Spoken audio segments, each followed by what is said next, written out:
Thanks so much for tuning in again.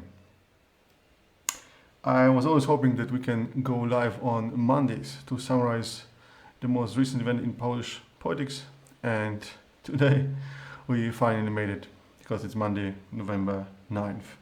By the way, November 9th was actually a very memorable day in world politics, especially in Central Europe. For instance, on November 9th, 1918, it was announced that the German Kaiser will step down. 5 years later, Adolf Hitler tried his coup in Munich in 1938 with the Kristallnacht. In 1989, the Berlin Wall came crumbling down. So quite a memorable date, if you ask me. Now, what was the biggest event in politics over the last few days? If you haven't lived under a rock, you probably noticed that there were presidential elections in the US, and by all accounts, the winner of those elections is Joe Biden, together with his running mate Kamala Harris. What does this mean for Poland? Because PiS was very proud of having a good working relationship with the Trump administration, with Donald Trump himself. To me, this wasn't really a close alliance. It was mostly Trump showing us some favors in exchange for Poland actually investing billions of dollars, not just billions of Polish zloty, but billions of dollars into the US military complex by purchasing US military equipment instead of investing in our own. Remember that most components of our air defense system will come from the US. We have just purchased over 30 F-35 fighter jets for close to 20 billion zloty. So obviously, if a country invests billions into your own economy and does so with cash, not with long-term loans, you can definitely pay this country a few visits and pat their leaders on the shoulder. Now, what will change after the Democratic candidate and president-elect will take over? First of all, the US presence in Central Europe will probably be shrunk down. Why? Because there's no strategic reason for the US to have a strong presence in Poland when their biggest military bases are actually, when it comes to Europe, of course, are actually in Germany. And the only reason that Trump has moved some of the troops to Poland was to blackmail Germany and to force Germany into increasing their military spending. Remember, Trump was a deal maker, not a peacemaker. Second, Joe Biden will likely join the Paris Climate Agreement and will shift gears towards a faster green transition, both for the US industry, but also for the US energy sector. And this means that next to Germany and China, we will have a third global player that will develop new technologies and push in the direction of a just energy transition.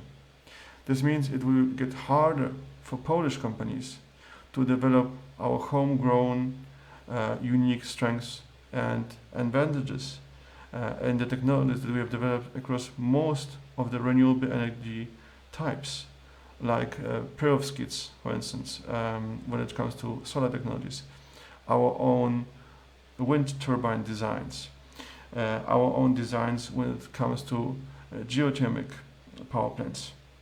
All of that were great starting blocks, building blocks to have a thriving green industry here in Poland.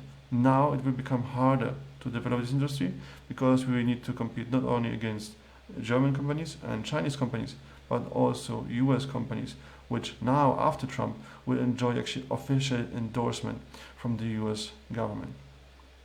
And the third impact is mostly on the policy side. So when you were, in case you were following Joe Biden's statements during the campaign closely, he clearly said that the LGBT-free zones and any attacks on the separation of power and the free media will not be tolerated by the future Joe Biden administration. And so PiS will face far stiffer, far more dedicated opposition and criticism, in my opinion, rightly so, from the US, in case they will try to continue those pretty crazy political agendas. Now, on to the second topic of today. Ardanowski, the former agriculture minister, has announced that he's going to leave the PiS party. And not only him, but also 5 additional members of parliament intend to leave the coalition. Remember, the ruling coalition in Poland has now a 5-seat majority in the lower house of parliament, in the Sejm. So they have 235 seats right now, and if 6 of them will leave, they will lose this majority. This is an actual threat. It came about because Jarosław Kaczyński was pushing new bill to be passed, changing some laws regarding keeping animals. A very similar law was intended to be passed back in 2017. It has also faced a lot of opposition and it has been dropped back then. The current bill has also been basically withdrawn from the lower house of parliament. Rumors say that PiS will try to pass a very similar but slightly modified bill again. Anyhow, Ardanowski announced that if any of those bills will come through, he's going to leave. So we shall see over the coming days how this will unfold.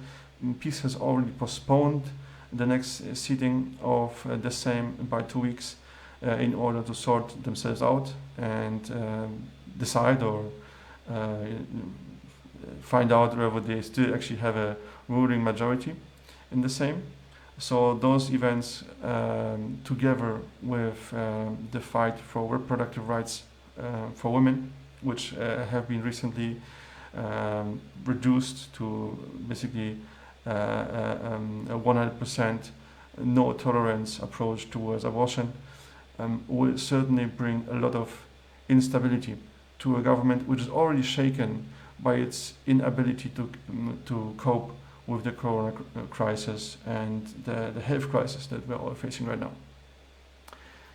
We will certainly keep you updated, so please stay tuned, like, share, comment and subscribe, and see you next time.